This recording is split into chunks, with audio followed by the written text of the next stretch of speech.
today. Word, bust it.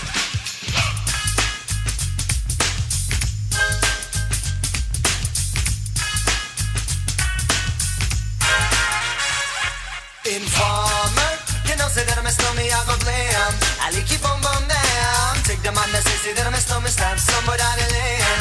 I keep on down. Informer, you know say that I'm a snowman, I go blame. I keep on down. Take the man that say that I'm a snowman, stab somebody down the lane. I keep on down. Please tell them I'm coming out, they blow down my door. Rain it up all through my windows. So they put me in the car at the station. From that point on I reach my destination. Where the destination is in I need detention. Where I look down my pants, look up my bottom. So informer, you know say that I'm a snowman, I go blame. I keep on down. So the man say that I'm a snowman, stop somewhere down the lane. I keep on down. Informer, you know say that I'm a snowman, I go blame. I keep on down. Take the man that say that I'm a snowman, stop somewhere down the lane. I keep on down. So big on them all, they think them have more power. They on the phone, me say they wanna want me. For once I use it once and now me call me lover. Love who me calling on the one tell me. And me lover in my heart down to my belly. Yes, I know down the lane. So informer, you know say the one that is snow. Together we all are come is a tornado. Informer, you know say that I'm a snowman, I go glam. I keep on boom down. Take the man that say that I'm a snowman, start somewhere down the lane. Boom down, informer. Thank you for still being here. It's been busy 2 days. A lot of information flowing, a lot of energy on the stage, a lot of discussions, but we're happy that you're still here. Now I'll call Rosemary Amondi, who will be doing the next with Tony Elias from Infodev. So Tony and Rosemary, you can make your way to the stage, please.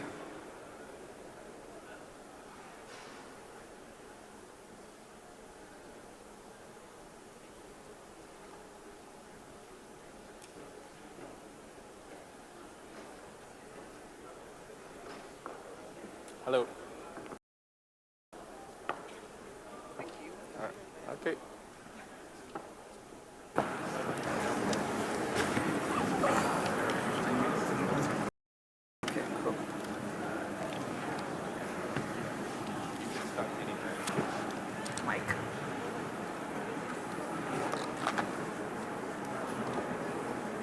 Good afternoon, ladies and gentlemen, including, hello, can you hear me? Yes. Better? Yes. Good. Good afternoon, ladies and gentlemen, including the ladies and gentlemen at the back still chatting. And I think we've heard that cannot be gainsaid. Yeah. That there seems to be in some quarters a disconnect between great ideas and the actual execution of the ideas and scaling, and that the great idea is not necessarily going to be the one that's going to become a great business. So how do we make that connection? Okay, so it's kind of two different questions. So let me address the first one, the key takeaways. I think personally the biggest key takeaway has been that the folks we've been supporting are the folks, if it comes from the community itself, they're really good at executing. They know what the community needs, rather than picking up a because they want to help the government to build solutions together with entrepreneurs that help the government with the service delivery. Right. And number of government agencies. So there's the successful structure. There's a lesson from being an entrepreneur, how it can be.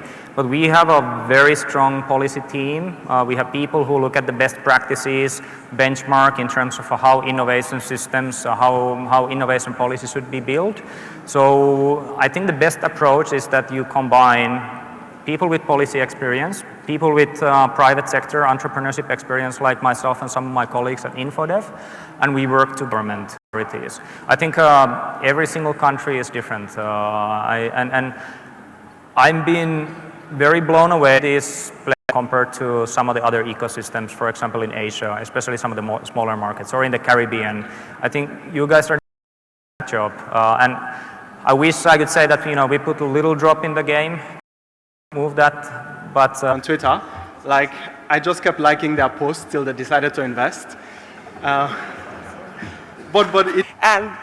the bottom line was basically shutting up once you have told them this is what it is, listening and getting that feedback. For us, our journey was, first of all, we were asking for way too much. My charge to entrepreneurs today would be go as lean as you possibly can. Get into the market first. So work on your business model. It's very wonderful to say I need $100,000 a month for advertising and marketing and everything else. But you need to understand that the first step is prove your business model works. So get some kind of a prototype into the marketplace, make sure that it works. So that was kind of the first thing we started learning. It's like, oh, your numbers, you guys are a little bit deluded about your numbers. We had to kind of work and crunch it back. But it was taking that feedback that really, really helped us get to the place where we actually listen. So, in all honesty, from where we started, we asked for a lot less. And we realized that as an entrepreneur, you ask for a lot of money, be willing to give up your company. So if you do a lot of work up front, scrub, get into a nice chunk of size, launch, get your traction going, you actually have more power to get into the market. So that was... Right. I mean, also very funny because you actually asked for less and then the investors came to you and said, no, wait, we actually want to give you more. Yeah. So that's, and Mark, how was that for you? So for us, our first very quickly, I think up to $220 initially. Now, our second round, which of $1.2 million, that took a very long time, and that was very grueling to raise. After we wanted the first money to execute and built a reasonable business, I started fundraising, and it took a long time. So we actually ran out of money at the beginning of 2014. And, we had to adjust the business, but we're able to build a profitable business and run through the entire 2014 just on profit, and we're a 25-man team. So I think that generally in Africa, everybody has to be willing to do that. Like, you're not going to raise money and the next round is going to be easy and it'll keep on getting easy. That actually got commitments to raise the capital. The process, the business process also took incredibly long and was incredibly hard. And the VCs did not seem to appreciate that we didn't have a lot of cash to pay for all those things. So I had to do a crash course on legal, of legalese and do all those things myself. And basically, just the fact that a lot of people had not done those kind of investments before meant that there was a lot of learning on all sides. And even the lawyers from South Africa, for example, they had to learn a lot about the Nigerian market and so on. And going it took like many months. And when you're going through such a process, your company is always at risk because you are fundraising during and at the same time trying to make enough money to pay salaries. Because if you ever stop that, then at the end, when they're about to sign, they'll be like, hey, you know what? Like, you have no employee left. It's just you. Like, we're not going to do this anymore. But yeah, like, we were able to go through that, and it actually succeeded in the end.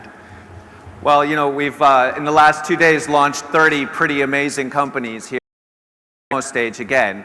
And I'm absolutely certain that a lot of them will be standing in your shoes one year from now. But, if we were going to try and make their lives a little bit easier, a little bit more, what are some of the learnings or what are some of the tips or tricks that you have, sort of gained over your experience, and what could you possibly share with these this upcoming class of entrepreneurs who are setting out? So one of the things I would say is, number one is diligence very, very well. Your unique selling point is, because that's what you are going to, that's your ticket. And it will come up when you're talking to investors. That's one thing I'll say, it will come up. How well you know. Thank you. Thank you. My name is Uyi Stewart. I am the Chief Scientist of IBM Research Africa. So you may ask yourself, what does a company like IBM stand to gain or do here? Let me just take 2 minutes to explain what has happened, the big change that has happened at IBM. We used to be a computer company. However, we've sold our computer business to Lenovo. This is what. We've changed our strategy and our business. This is what. We now push what we call a smarter product. Now, this change is not trivial. We have transitioned from the development of IT to the IT. And research and with USAID, et cetera, because if the ecosystem is not an ecosystem, if you've got many, many individual components and the connections are not happening and the growth is not going together. So I don't know if that's, but Yes. you have like a minute to basically just talk about that and say Absolutely. I was going to say that. So the answer to the second question is easier. Yeah. Yes, you're right. Oh, great. So I'm already working with USAID. But let's take the first one, and I can spend 30 seconds on that. Okay. Right? And I've heard it repeatedly since yesterday. This idea of scalability, right? So we tell the entrepreneurs, you've got to think scale. But we assume that it's easy and trivial to scale. Let us step back and look at the continent of Africa. You've got to have at least a four-pronged approach before you can have an integrated platform. And this goes along geographic lines. West Africa is unique. East Africa is unique. South Africa is unique. North Africa. You need cohesiveness on this regional level, create these sub-hubs of platform, and then unite all. That's Thank you. I think on the second, ICANN actually is quite open because ICANN's remit is quite, very well focused. It's about coordinating what we call the critical resources of the internet, meaning the servers and then the domain name and the rest. So I do believe everyone uses this platform, if you know about it, right? So definitely we are really up to a partnership. And by the way, we do have our global meetings, and then all the business is there, the governments are there. So there is no point to that. Reflect on this Demo Africa, because I came here for a few reasons, and also I think Harry wanted me also to kind of say what is my feedback, because I really spent 2 days which are very fantastic. I've seen things happening. 2 or 3 weeks ago, I was in an African ministerial meeting, ICT ministerial meeting in Addis Ababa. Right. We spoke, big policies. They were there. But here I'm seeing concrete things. Things that are actually, the takeaways is simple.